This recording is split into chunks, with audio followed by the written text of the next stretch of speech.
Les finances de l'UQAM actuellement sont difficiles en apparence à cause de 4 facteurs principaux. Le premier facteur, l'îlot voyageur. L'îlot voyageur, le gouvernement nous a avisé qu'il le reprenait à sa charge, qu'il nous le tenait indemne. Nous avons donc investi facilement en date mai 2009, on peut même calculer jusqu'à près de 85-90 millions. Nous n'avons toujours pas reçu un seul sou. Par contre, le gouvernement a fait une fiducie de 200 millions. Mais l'UQAM ne pourra toucher les intérêts de cette fiducie apparemment qu'à partir du 31 mai 2009.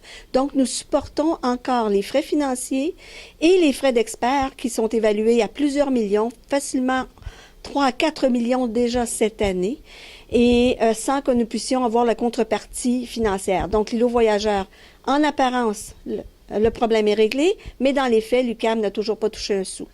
Le deuxième problème est le problème du complexe des sciences. Le gouvernement a annoncé un investissement de 180 millions, du moins un paiement de 180 millions, sous forme de 3 étapes, 88 millions en février, 22 millions en mars et 70 millions vers la fin de la session. Pour le moment, selon les informations obtenues, il n'y a toujours aucun sous de rentrée à l'UQAM. Nous continuons donc à supporter tous les intérêts de ces placements, ce qui nous crée des gros problèmes. Le troisième problème était ce qu'on appelle les subventions conditionnelles, donc un montant des subventions normales retenues par le gouvernement.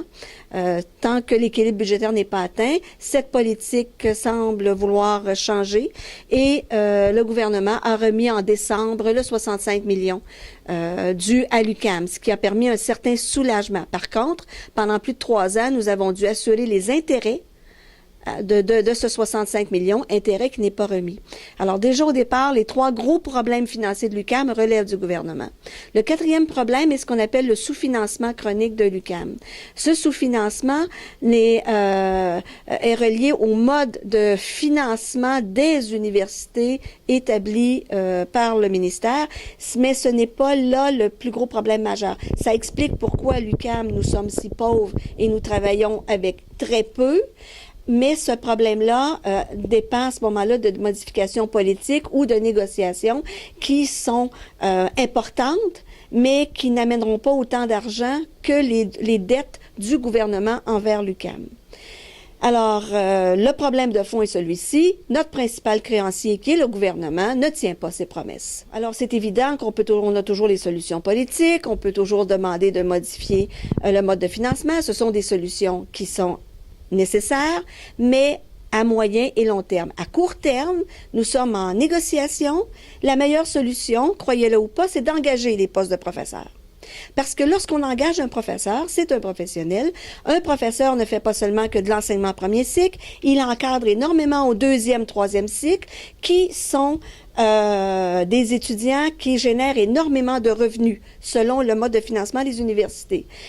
Et ces revenus-là sont tels qu'avec 2 ou 3 étudiants gradués, un professeur couvre amplement son salaire et les revenus supplémentaires servent effectivement à payer les employés qui sont reliés à l'enseignement.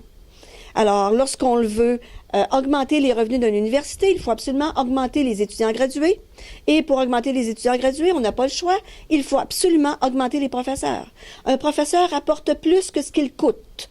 Et les universités vivent et se développent grâce au nombre de professeurs. Alors qu'on nous fait croire que couper des professeurs représente une économie. Couper des professeurs représente une coupure de sources de revenus. Alors, la solution à court terme, c'est non seulement de donner des postes de professeurs, ce n'est pas une dépense, c'est un investissement et en quelques mois ou 1 an ou 2, c'est un revenu supplémentaire majeur pour l'université. Et ceci en revenu direct, donc relié aux subventions accordées en fonction de l'encadrement des étudiants, des revenus indirects reliés aux fonds de recherche obtenus par les professeurs et des retombées indirectes reliées à la réputation de l'université et de son pouvoir d'attraction vis-à-vis des étudiants en premier cycle grâce à la réputation des travaux de recherche et de la visibilité, en plus de la qualité des programmes, de l'accessibilité et de la mission qui est classique de l'UQAM. Donc, si on veut régler le problème financier de l'UQAM, Le gouvernement doit payer, ce gouvernement-là doit respecter les promesses et les ententes signées qu'il a à l'UQAM, mais surtout l'UQAM doit engager des professeurs pour générer des revenus et des bons professeurs qui sont capables d'obtenir des fonds de recherche et de pouvoir encadrer des étudiants gradués.